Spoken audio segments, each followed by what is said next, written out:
Welcome to the Pod Like a Girl podcast with your host, Mia Findlay. This podcast is all about exploring and celebrating women's stories, voices, and experiences through bold and unapologetic conversations. Are you as tired as I am of the facade we see everywhere on social media? The same cookie-cutter influencer content pushing the same picture-perfect images of success, family, relationships, and especially the same socially celebrated bodies. I don't even feel bad when I see it anymore. I feel nothing. Numb, uninspired, bored, and over it. Bella Davis is a content creator who is doing something different. She's a de-influencer. A woman on the internet showing the realities of her life. The messy house, the cellulite, the harder mental health days, the body hair, and natural skin texture. It's 2024 and seeing a woman living her most raw and real life online shouldn't feel revolutionary. But it's 2024, so it is. And we are clearly hungry for more real and relatable content because Bella has built a large community of more than 250,000 Instagram followers in a few short years. And she hears from women every day thanking her for showing them it is okay to just be them in the bodies they're meant to be in. Bella is so warm, funny, insightful, and I could have spoken to her all day. Enjoy stepping into the new era of de-influencing. Bella, thank you so much for being with us today. I would have introduced our amazing audience to you and some of the amazing work that you're doing online in the intro and shown them a bit of a snapshot of the incredible content you're putting out there. But we're going to dive right in because I'm very excited to talk to you about a word that I see you use quite a lot. I'm really excited seeing this word out in the zeitgeist because you call a lot of what you do online de-influencing. I adore this term, but what does it mean to you when you're using that word de-influencing? What are you trying to get across? Yeah, so I recently kind of came across this word myself and I was like, "Oh my god, I love that term." Like it's so powerful, I think, because I think a lot of what we see online is like influencers showing maybe their expensive purchases or their dream holidays or their fancy houses, which is all fine. But I think for the average person that's like scrolling online, they're looking at that content and maybe they like the person that's posting it, but it's still not making them feel like any better about their life, or they're looking around their everyday life or looking at their body and being like, oh God, like I don't have that. Do I need to have that to be successful? And like we live in such like a hustle culture as well when it comes to like work and success and making our body look a certain way. So I just like decided I wanted to like share snippets of my everyday life, my body existing as it is, to help other people feel like less alone, because Mm. I felt so alone in like my maybe insecurities around my house or my body or like my life, my success. And these are things I felt like such heavy shame over, which I shouldn't have because they're normal everyday things, like having a messy house, like having washing on the line is so normal. Having a soft tummy despite working out for 5 years is normal. Still having like a rocky relationship with food every now and then happens and it can be normal too. Yeah. So just I thought, you know what, like if I'm struggling with this or if I'm just living this life actually, more so just like existing, then surely other people will feel less alone and therefore it's influencing for good instead of showing what I have and all this great stuff or just like success. It's influencing like in a normal way, I think is how I like to put it. Yes, it's like I don't wanna see all the flashy, fancy stuff. We've had that like, that has been social media for more than a decade, has catered to that sort of stuff. I wanna see how people are actually living. That's the Yep. content that I'm following mostly on TikTok and on Instagram, are just people's average everyday lives. I feel so exhausted and burnt out from the other stuff that as soon as I see it, I feel my brain shut down. I'm just like, I am not inspired, interested, don't find this funny. I feel nothing. I feel numb. I don't even feel bad anymore. I just feel nothing. So it's why I love that there's people like you out there giving like this counterweight to all of this over the top stuff that we've just now taken as quite normal, and showing, no, this is what normal looks like. And it's there's beautiful stuff in it. And that's where the, you know, magic of life actually takes place, is in those quiet little moments with somebody who is important to you, or you know, a discovery about yourself that you want to share with people. Like that's where the actual stuff of life happens. Yeah, I couldn't agree anymore. I love that because I was feeling the exact same way as you. And you just like get caught up in like a comparison trap sometimes, like being like, oh, I need to do this to be this, and I need to do this. And I don't know about you, but like my TikTok was being flooded with like how to glow up, or um, this is what you need to do to be successful or be rich by the age of like 20. Yeah. And I was just like, it's so exhausting. It's just like beauty standards, and then like hustle culture, and then making people feel bad about not working out or everything. It was just everything. And I was like, it's just like so unrealistic for so many people. And also, it's just like toxic diet culture and like toxic beauty standards just wrapped up in a different way Yeah. to seem like it's okay when Yes. it's not. Yeah, and it's the you said it so beautifully at the top there, where it's like what I get so frustrated by is when people say, you know, I'm just showing my life and I'm just showing, and they're also selling a bunch of stuff like diet programs or diet products, or, you know, something that speaks to the fact that they've got all of this because they've got this body, right? And now they're selling you a product which will get you that body, even though that's not how genetics work. Like, I'm not a geneticist or a genius, but I do know that. And it's the whole message that's out there. These people are showing you their shiny, wonderful lives with a whole lot of really expensive stuff and all the most fabulous insights into their friendships and their relationship. And it's all the shiny stuff. And then at the center of all of that is this body, this really socially celebrated body. And then they put out a product which is trying to help women to achieve the body they genetically have. And it's like, it is all wrapped up. That's why we have to call out the whole thing, because the success is tied to the body, the relationship is tied to the body, the, you know, perfect kids who never cry are tied to the body, because that it all comes back to the product that they're selling. Yes, that's such a good point. That's so true. I hadn't really thought about it that way before, but that is such a good point. Um, it's exactly why I like always am like so conscious about what I'm consuming online and like what I'm watching and following, and like why I like to tell people to be conscious about that as well, Yeah. because you don't even realize that that's exactly it. It's all tied back to what they look like and their body, and how they can sell this image of like a perfect body, even though there's no such thing. Yeah. All bodies beautiful, but it's so true. Like it's all tied back to that and what they look like, and there's so much worth. They put so much worth on what they look like and their appearance as well. Yeah, I always go back to the mantra of like, if you look at something online, it makes you feel bad about yourself, trying to figure out who's trying to make money off it. Like, Right. like always go back to the money trail. Who might make some money off you feeling bad about yourself looking at this post? Gosh, that's so true. Because that's all it comes down to. Like the beauty industry and the diet industry isn't a $1 billion industry for no reason. Like it's made to make women feel bad about themselves and feel pressured to change themselves in some way or buy a product that will help them look a certain way. And then therefore they make more money off our insecurities, of us hating ourselves. Yeah, and then the trend changes, and then you got to buy a whole new bunch of crap. It's gonna come back around. That's Oh it. God. That's it.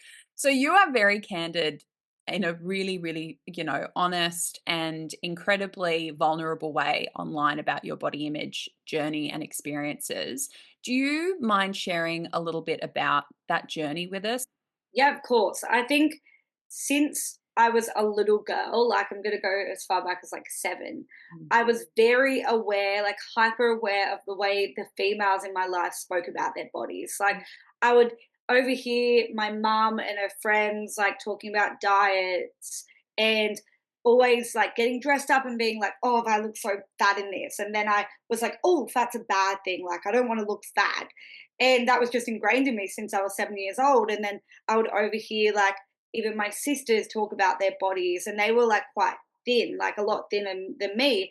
And they were feeling insecure about their bodies. And I was like, oh God, if they're that thin, what the hell do they think about me? Yeah. Or what do other people think about me? Um, by that age, I wasn't aware that, everyone has their own insecurities, and like a lot of the time people are more consumed with their own insecurities than what you look like. But I was still like very much aware of the way people spoke about their bodies. And then when I got into like, puberty, and like when I became a teenager, I guess, I just became way more hyper fixated on my body, and like was just aware that my body looked different to my friends. Like, for example, like my legs looked a lot different to theirs. Um, and I was aware I had like more cellulite on my legs than them. And I was just like picking apart my body so much. And then I noticed there was like a bikini body challenge going on in my area. It was like a workout program. You probably know what I'm talking about. I 100% know what you're talking Yeah, about. it was awful. My mum was doing it, and I decided to sign up too. And I was 16 at the time, and you got a whole new diet. You got a whole list of foods to avoid. You got all these Mm. new meals, all these workouts, and I think it was one class every single day. But for me, that wasn't enough. So I would go to the one class, and then I would go for a run in the afternoon, or I'd wake up really early before school and do like 500 sit ups. And I became obsessed with it, obsessed with the idea of like losing weight and trying to look my best, uh, and obsessed with food, like calorie counting and restricting. And at the time, I didn't know that that wasn't normal. I didn't know that, hey, like, avoiding all the foods that brought me joy wasn't good. At the time, like a lot of things were going on in my personal life that I felt like I had no control over. So therefore, the only thing I felt like I could have control over was my body, and what I put in my body and how much exercise I did. So therefore, it became like an obsession and like a control thing. But it went on for about maybe 2 years, and then one day I was like really, really sick, and I couldn't even get out of bed. And then I was just like googling all these symptoms, like hair's falling out, da, da, da. And at the time also, I was, like binging and purging, like just constantly, like just feeling like nothing I was doing was enough. Like the exercise wasn't enough, the restricting wasn't enough. So this was my next step. Yeah. Um, and then I was just like Googling one day, like what these symptoms are, and realized that I had an eating disorder. Mm. And eating disorders weren't spoken about in school, weren't spoken about around my friends. So I didn't even realize this is what I was doing to myself, and what I was struggling with. And this went on for like quite a few years, of really struggling before I was like so sick and like actually scared about not being able to survive. That was the time I was like, I need to do something about this. Like I am not happy, lying to my friends. I'm not going out for meals with them. I can't have any type of like healthy relationship. Mm. I'm sick all the time. All I care about is exercise, like all I care about. I was like, I need to do something about this. And that was the time when I was like, I need to seek help. I need to figure out what's going on. Yeah. And it was really hard. And I struggled for a few years still, but I eventually like entered recovery and have been in recovery ever since. Mhm. And with the body image piece Mm, there, because what I'm always trying to communicate to people is that eating disorders present in a certain way, or disordered eating or body image distress, like they look a certain way symptomatically on the surface. It's some of that exercise stuff you're speaking to. It's obviously very often how we engage with food, but the things that it's trying to help with the eating disorder, right? Those things around control and predictability and feeling worthy, that's the actual illness, right? Everything that comes out on the surface is just a bunch of symptoms. It's all the stuff that it's trying to help us with, which is why I think it loops back so beautifully to why we do target things like diet culture and how bodies are represented, because that's the solution so many people are being given, and it's such an easy rabbit hole to fall down, right? Like, you don't Yeah, get to choose if you're the person who goes on a diet and has a genetic predisposition to an eating disorder. yeah, It's just such a gamble, and not a gamble worth taking if people have the information that, like, they're very much at risk going on these challenges and these things that look really innocuous. You just don't know what that outcome is going to be for you.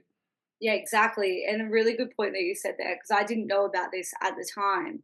And it's only been in the last, like, maybe a few years that I realized that, like, an eating disorder is a mental illness. Yeah. Like, it's not a choice, it's a mental illness, and it doesn't have a look, like you said as well. Like, there's no, you don't know what a eating disorder looks like. We have this image of, like, someone being super, super thin and super, super unwell and sick.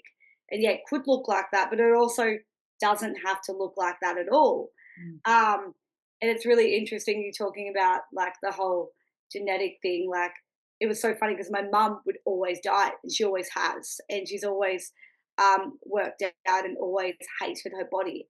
And I just, like, learnt that and picked that up as well and started to do the exact same thing. And Mhm. that's why now, like, I get so, I guess, I'm so, like, I don't know, conscious of every, like, person who's talking about health and, like, what their new plan is or their new, like, health scheme or program is, because Mhm. I'm just like, it's just diet culture with a fancy new word, health. Totally. Like, that's all it is. Like, it's just, you're just not calling it what it is, but it's just diet culture. Is it healthy if it's stressing the shit out of you? Like, I mean, that's the first metric, right? When people are like, "But Mira, I'm just trying to be healthy." I'm like, "How much does your relationship with food stress you out?" "Oh my god, it's the thing that stresses me out the most." What leads to the worst health outcomes? Stress. What contributes to, like, the most devastating health outcomes for people? It's linked to cancer. It's linked to all kinds of horrifically unhealthy outcomes for people. So if Mhm. your relationship with food stresses you out, maybe the food itself is not the problem, and how you think about it and feel about it could be the first thing to work on. Oh, 100%. Like, I couldn't agree anymore.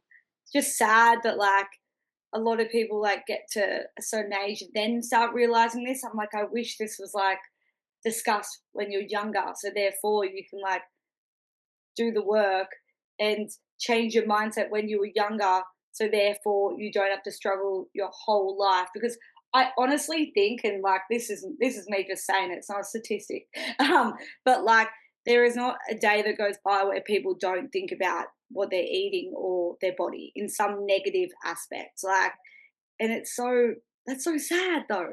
Yeah, It's so beautiful, sad. beautifully put. It's a reality, right? And I mean, Mhm. it's never too late for anyone to get into this work. And, I always say, like, even if I got a day of freedom, I would take it. Even if I got a day of peace in my head from all of that, I would take it.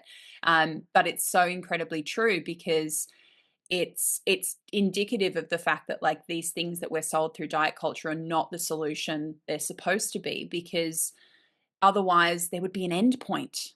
One of Mm. them would work. One of them would, and not, I don't even mean work physically. I mean the promise of, like, liking yourself and accepting yourself and being able to just be who you are and be in the body you're in. That would happen at some point. But it's the fact that we have to keep getting on that roundabout and live on it, and Yeah, never actually get onto the highway of your life and actually get where you want to go.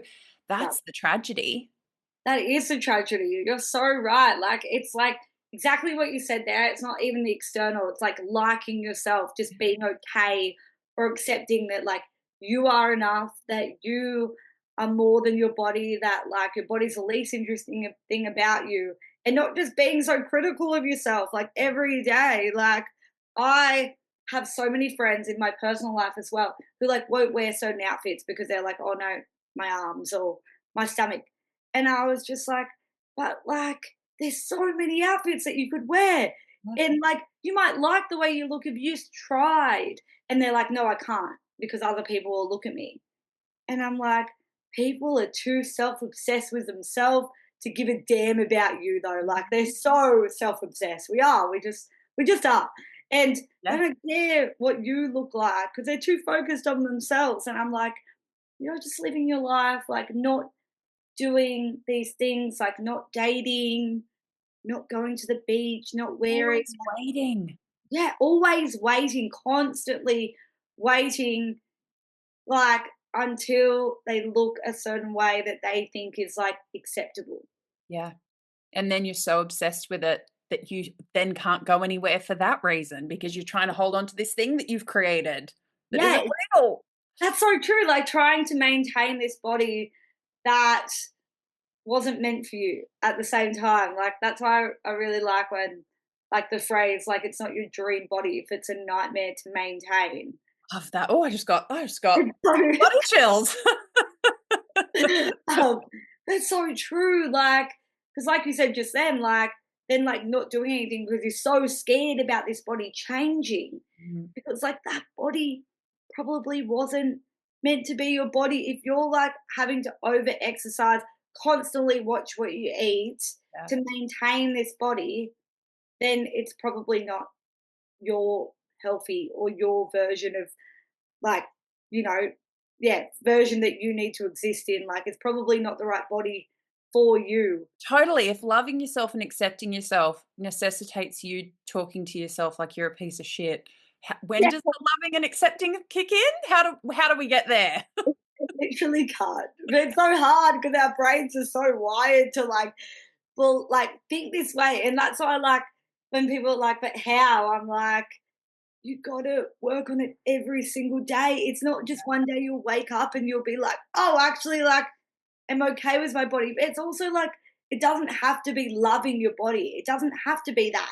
It can just be like, okay, I acknowledge all my body does for me. You know what? It looks this way, and that's okay. Like, Yes. look at all it allows me to do. Like, I'm allowed to, like, run around the yard with my kids, throw the ball with my dog.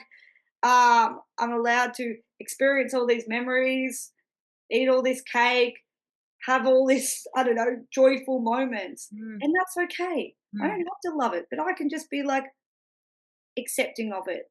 And Yes. that's why I think it's the most important Yeah. part, that, like, people don't realize, maybe, that, like, they Mm. don't have to love it, but they just need to get to a point where they can be like, it's okay. Like, this is Yeah. okay.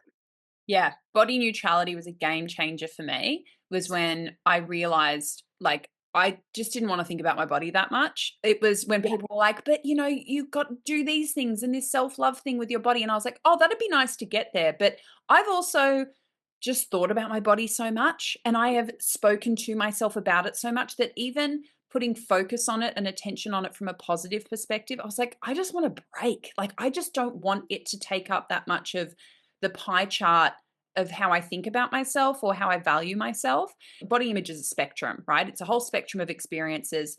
Being distressed about your body image is not a part of the spectrum we want to live in. It's that's pretty much like where the disordered stuff lives, right? But even bad body image days as a recovered person happen, right? Oh, I'm a human being who has two chronic illnesses, so my body, I'm not a huge fan of it quite a lot of the time, actually. yeah. And that's why body neutrality makes sense to me because it's just the pressure is off to either hate it and change it or love it and speak poetry to it all the time. It's like I am all of these other things much more than I am my body. But in the moments where I think I've got a cute outfit on, yeah, I give myself finger guns in the mirror and go, hello, cutie. I mean, well, everyone is so lucky that they get to look at this today. Let's take this on tour. But But that's certainly not my intention or goal. yeah, I agree completely with you, like 100%. And I think it is really hard for someone who has experienced an eating disorder and is in recovery because, like, for me, I personally believe like recovery is endless. Like, it's a choice every single day Yeah. for me. And some days I might not think about it, and some days maybe that tiny voice creeps in a little bit, but now I do a really good job of shutting it up. Yeah. Whereas before I wouldn't have been able to do that. And I'm like, that's an accomplishment. Like, it doesn't mean like that voice won't creep in and be like, hey, you should feel bad for eating that cake. And I can say, fuck off. No, I don't. Um, um, but that's what I agree with. It's like body image days still happen. Like, we're only human, man. Like, some days we just might not be feeling too hot about ourselves, but it doesn't, it's just a bad body image day. You don't have a bad body at the end of the day. Like, which is so important to remember, I think. Like, And that's how I get through those bad body image days as well. Like, I just remind myself of that. And I'm like, this too shall pass, like everything else does. Yeah. And maybe tomorrow I'll wake up and I'll feel a bit better. Or today that might mean comfy clothes and things that make me feel good. Um, and then other days, like you said, I look in the mirror, I'm like, damn, girl, look at you, buddy. It's just funny. Like, it's funny how it works. But like, getting, Completely. yeah, getting to a point where you can feel neutral towards it is so important, I think. Like, and it changes everything.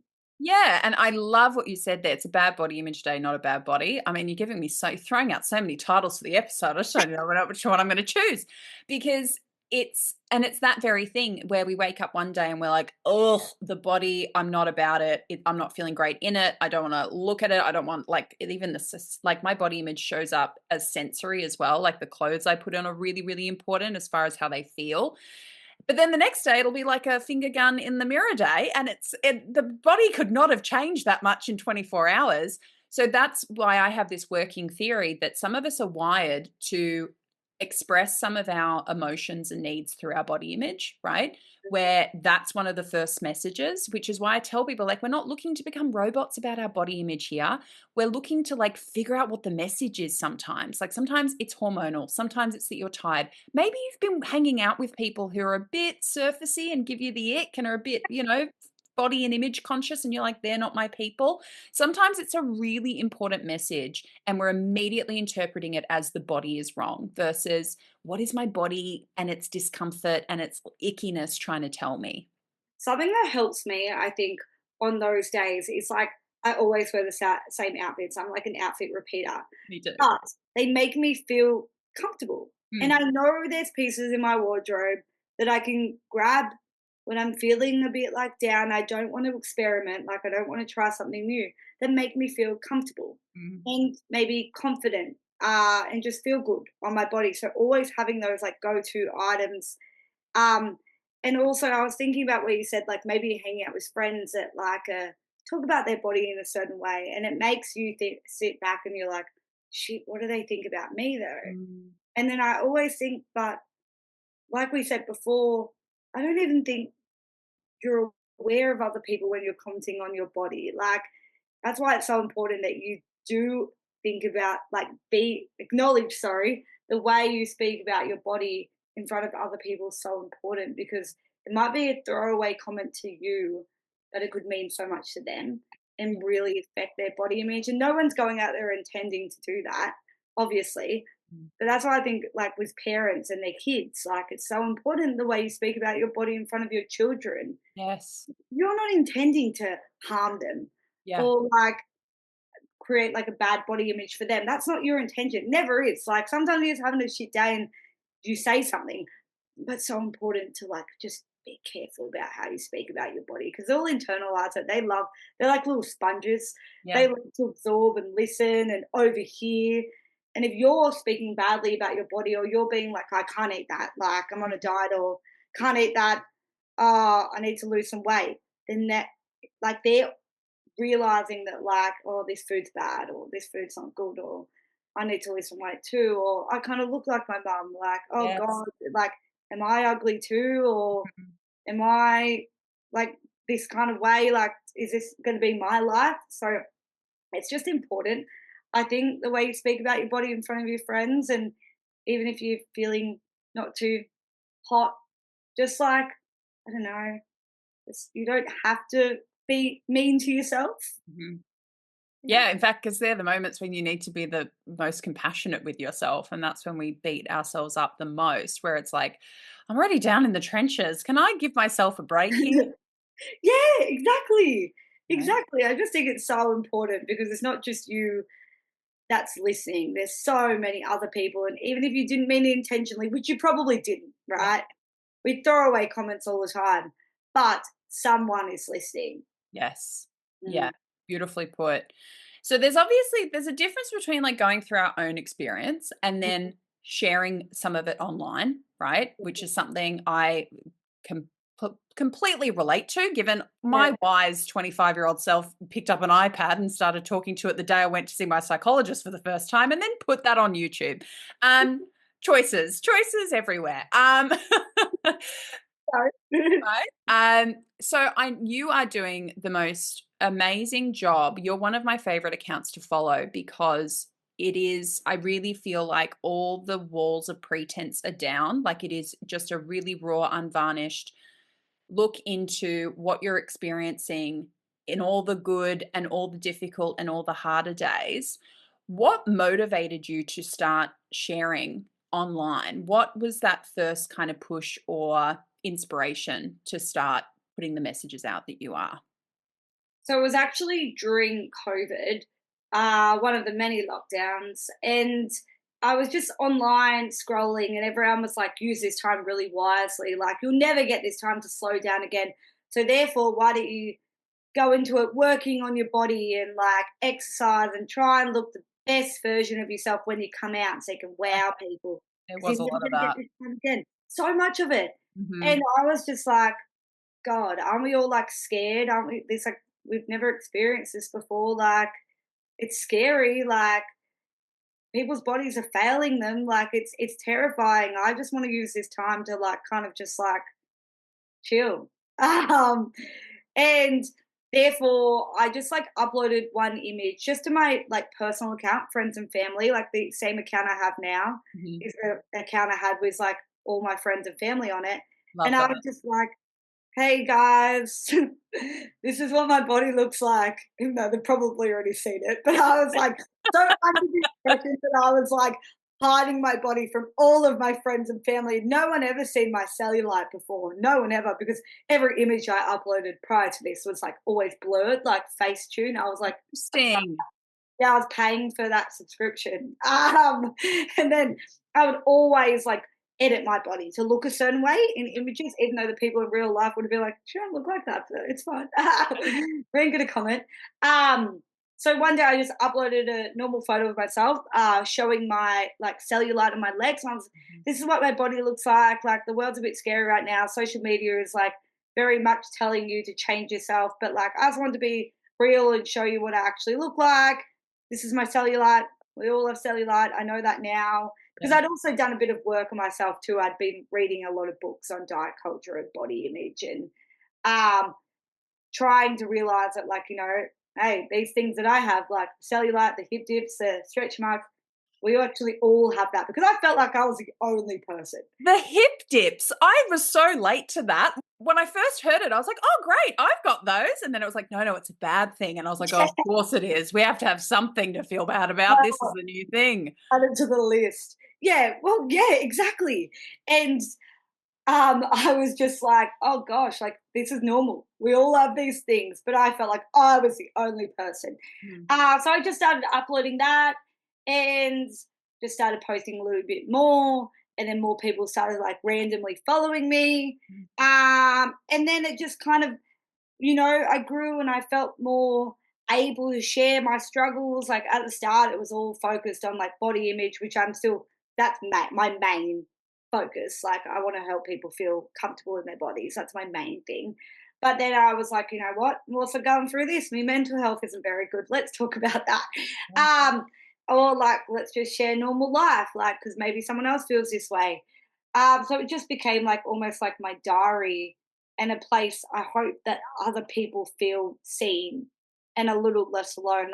That's all I want. Like that's it. That's my main thing. If I can help someone feel less alone, Mm. that's all I care about. I don't care to like show fancy things and like fancy houses or like really nice outfits. I just want people to feel heard a little bit. Like because it struggles that like don't often feel comfortable talking to your friends about sometimes, like especially the whole things around intimacy and Yes. maybe weight gain and struggling to feel like your mental health is really bad. Sometimes you just don't feel ready to talk about it or able to because it's really hard to put it into words. So I just hope that like someone comes to my page and they're like, oh, I feel less alone here and I haven't been able to articulate these emotions. So that's my main point, I think. And I think you do it so beautifully because that's, whenever people ask me, Mia, do you think that social media is good or bad? And I'm like, both, obviously. Yeah, because And no. right? Exactly. It depends. It's like context dependent, and it depends on what the content is and who's looking at it, right? Like I often say, I work very hard to not be a damaging corner of the internet, but if looking at my stuff makes you feel bad, please take a break or unfollow permanently or whatever, because you just can't necessarily you can't I think it's pointless to try to dilute all your messages down so that they appeal to everyone at all times. Otherwise you're going to reach no one, right? Like, and it's a whole body of work that should be able to reflect everybody, but every single post is not necessarily going to speak to everyone. But I think that your stuff speaks to people so well because it is so honest and raw. And like you said, sometimes people aren't ready to have the conversation. Sometimes they don't even know what the conversation is yet. I will read things, whether it's like, I struggled for a long time when I was experiencing grief and loss. I couldn't articulate it. And so just seeing what other people could articulate at their point of the journey further along than me was like, oh, that's what that is, or that's a bit of language that explains what I'm experiencing. So that when I was ready to talk about it, I had some more information. And I also knew I just wasn't alone in it. Like, if I say this, there's a good chance that this other person might have experienced it, because it's not just me alone feeling these things or experiencing these things. This is actually something that connects me to people more than it alienates me from them. Yeah, I couldn't agree anymore. That's exactly how I feel. And that therefore, like sometimes when I've watched other people's stuff, especially around like maybe even mental health, I'm like, oh God, like so many people feel so alone. It's so hard because like we don't know why. And we're just like all floating on this cloud and we don't know how to get off. Like, and I'm just like, God, that's helped me so much, like seeing that. And that's why I think like there is good in social media for that reason as well. Um, to help people feel alone. And there is bad in social media, like new insecurities coming up every day. Like I didn't know my eyebrows were bad, but now Oh, like I said, hip dips were a revelation for me, but I was just like, I bloody love my hip dips. Leave me alone. But I also love that you show, like, you make posts about like body hair, skin texture. Like, this is what bodies look like, but we never see it because it's airbrushed or it's hidden or it's, people are going to great lengths to pretend like that's something they don't experience as a human being, which, is amazing to me that in 2024 that feels so revolutionary. But it does. Like, it really does feel that way to see like natural hair on a woman or her natural skin texture. They're the things that I really gravitate towards, because I'm someone who is not overly concerned about, I don't primp myself, weekly, and I have like a schedule of shaving and waxing and like, I don't have time. I'm like, I literally actually I like wore shorts for the first time today because I'm always in linen pants. And I yeah. went, oh wow, like look at the length of that leg hair. When's the last time they saw a razor? And I don't have a shameful reaction to that, but it does sometimes feel like an obligation to be like, well, when are we going to do that again? When are we going to? So it's so freeing to see that and be like, oh, who cares? Like, if you need to do it and want to do it, but come from a place of choice and not pressure to maintain yourself like you're a car. Literally, I think that's my whole problem with like the glow up overnight with me trends that are going around everywhere right now. Like they're very big. Mm, Um, and I'm just like, I understand you can do whatever you want with your body, like it's your body, your face, your choice. yeah. But it always puts a pressure on people that if they're not doing this, therefore they're not pretty or they need to be pretty for certain people. And I Mm, saw this like one TikTok and I was like, fuck. It was like how to be pretty for men. I was like, no, we're not doing this. I was like, no, we've come too far. We're not. PTSD flashbacks for me. I was like, no, fuck, no. I was like so triggered. I was like, oh god. But I was just like, fuck, like it all fucking does in a way come back to that though. Mhm. Fucking attraction towards other people. Like, how do we make ourselves more attractive for other people? Yeah. And I was like, fuck, it's so true though. Like, that's really what it all comes down to. And I was like, how do we stop that? Like, because we don't owe anyone thinness or beauty or prettiness ever. Mhm. Like, you're like, not even ourselves, but if we want to do it, like you said, it has to come from us wanting to do it, not wanting to please other people, because then we just always feel insecure. And I've done that. I've done that so much, like throughout my entire life, of feeling like I need to look a certain way for other people. Yes. Um, and it's hard. It's hard to get out of that, but it's so important to acknowledge that. Like, where does it come from? And Yeah. it's okay to want to do it, I guess. Like, it's okay to want to, but I'm just like, if it doesn't make you feel good, like if it makes you feel good, great. Yeah. But it's not a shameful thing to have body hair or anything like that. It's not dirty. It's not unattractive. It's normal. Like, it wouldn't grow if it wasn't normal. Yeah. Evolution put it there for a reason. Yeah, I'm always like, yeah, would it go? And also, like, shaving your legs, you have to do that like every like 3 days. I Oh. swear to God.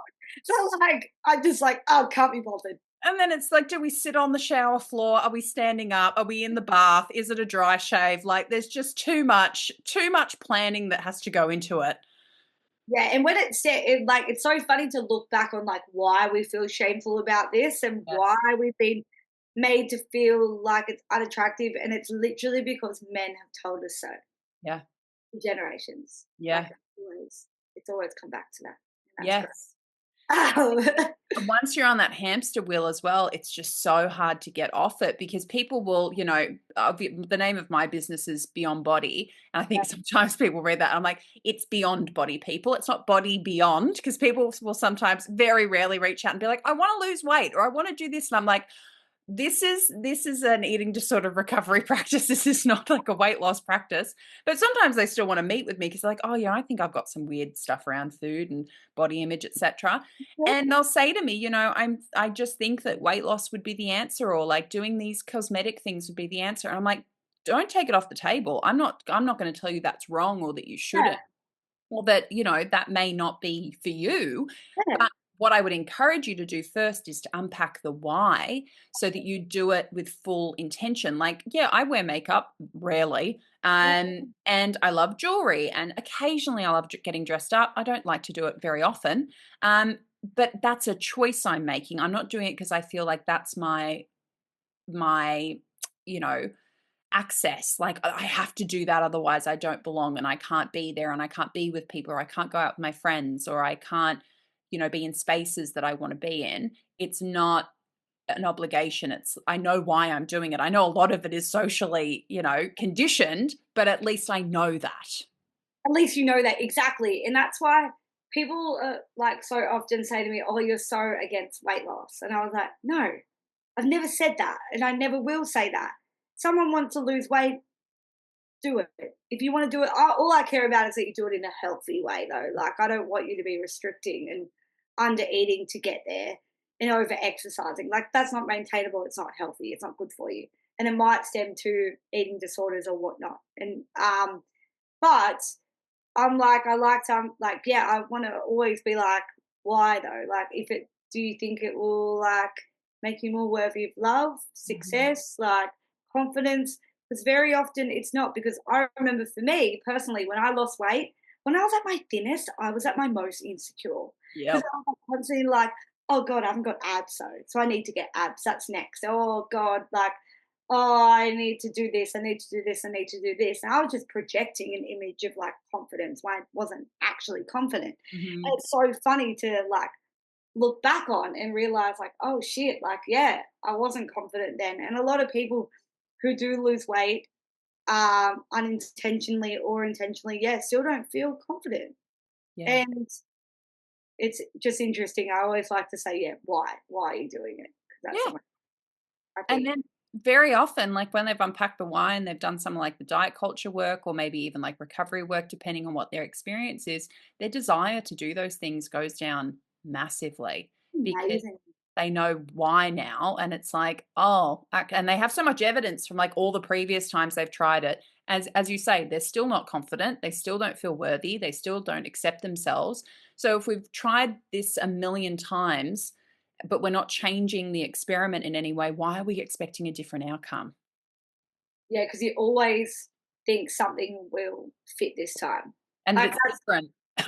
that's why you said with the products before, like there's always something new and you always think this is gonna be it. but Yeah. therefore you're just investing so much more money, like so much more of your time, Yeah. so much more of your mental headspace, like your happiness and your joy, because this time you think it's going to work. Yes.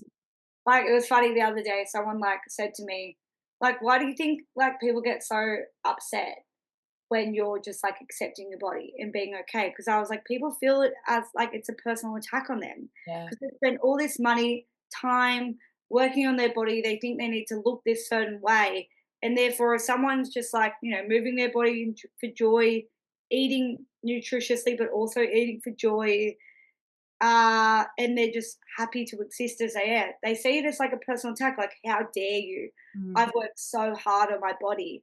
I mm, spend so many hours in the gym. Oh, I don't eat the cake. I don't eat the sugar. How dare you? yeah. And I'm just like, I'm just existing. Yeah. Like, it's just funny because they're not happy either. So it's like, it's so confusing. Absolutely. It is. It's so personal to people. I've experienced that too when I've, called into question different diets and influences of salt. That's probably the time I've got the scariest reactions from until I started moving more into like the domestic violence space. If I Yeah. thought I knew online abuse before, my gosh, I'm learning a whole new way to experience that 11 years later. But it was good. It was good seasoning for me. It really got me ready. Um, because people do, it is incredibly personal, which goes back to our point of like this therefore isn't just about the body, and it's not just about food, and it's not just about going on a diet. It's all of this deeper stuff that this is tied to, and that diet culture meshes together as a message. So that's some of the feedback you clearly receive. What overall is the feedback that you get from women? Because you have an amazing community and a really supportive community. What do you see showing up in some of like the consistent feedback or interactions that you have with your community online? Honestly, most of the time, the most comments, sorry, I usually get is like, "I needed to see that," or "I feel so seen," Yeah. or "Thank you, like, this is me." That's, like, almost, like, 98% of the time, that's the comments, I would say. Hmm. Like, so that makes me feel like, we're all going through this thing. We're all having ups and downs with our body image, our mental health. Life isn't always perfect. Like, life is messy. Like, real life is messy. It's not what you see on social media. That's unrealistic. Like, even someone's day in their life isn't their day in their life, man. No. No one sets up their camera to film themselves.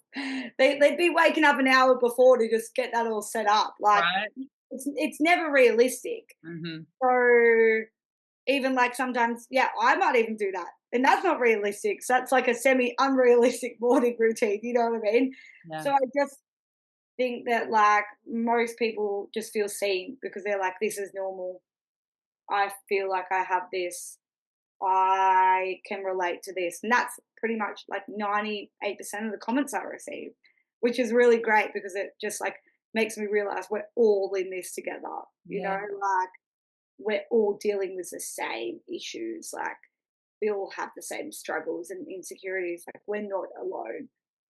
I think that's when you know that you're on the right track is when people are saying, "Oh my God, that's me," or "That's exactly what I've experienced," or "I see myself in that." Like that's I think the hallmark of authentic content is when you're showing people a version of themselves that maybe they're afraid to look at, but seeing it through the lens of how you kind of represent those shared experiences is like, I've actually found my people. And it's like, yeah, we've all got way more in common than we do, have things that divide us. And this is especially as women, I think it's after the year women have had, particularly towards the end of the year, Yeah.